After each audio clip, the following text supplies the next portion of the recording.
I have no regrets at all about my move to Asbury. It's been more than I expected. It's such a beautiful campus, for one thing. So every time you go outside, it just lifts your spirits to see such a beautiful place. And there are really extraordinarily interesting people who live here and extraordinarily interesting people who work here. I'm a single, never married woman, so I knew that I'm really responsible for taking care of myself. I knew I wanted to come to a senior community probably soon after my parents moved here, because of coming out and seeing their life and how much they enjoyed it.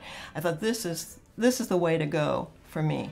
And when I saw this particular apartment and this view, then I thought, well, this is probably, and the name of this apartment is Carol. It's spelled with 2 R's and 2 L's, but my sister said, you have to have it because your name is Carol. Oh, I'm definitely a planner. I've got my life usually planned a good year or so and several months in advance.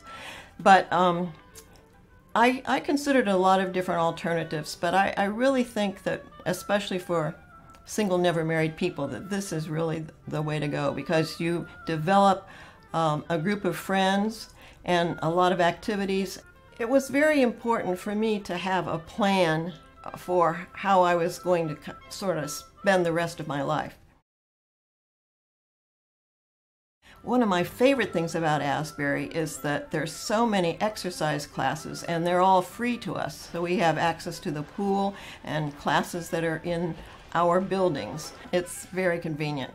The gallery over at the Roseboro Cultural Center has the artwork that residents have done.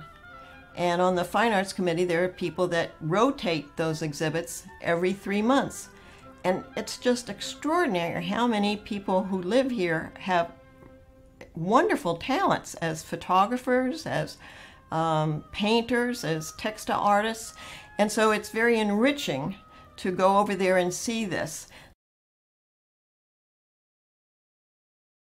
Well, all my friends say they're not ready yet, because I moved here when I was 71, and everybody was telling me, all my friends were saying, but why are you going there? You're too young. I think that it's really important for people to come when they're young enough and have enough energy that you can get really involved in this community.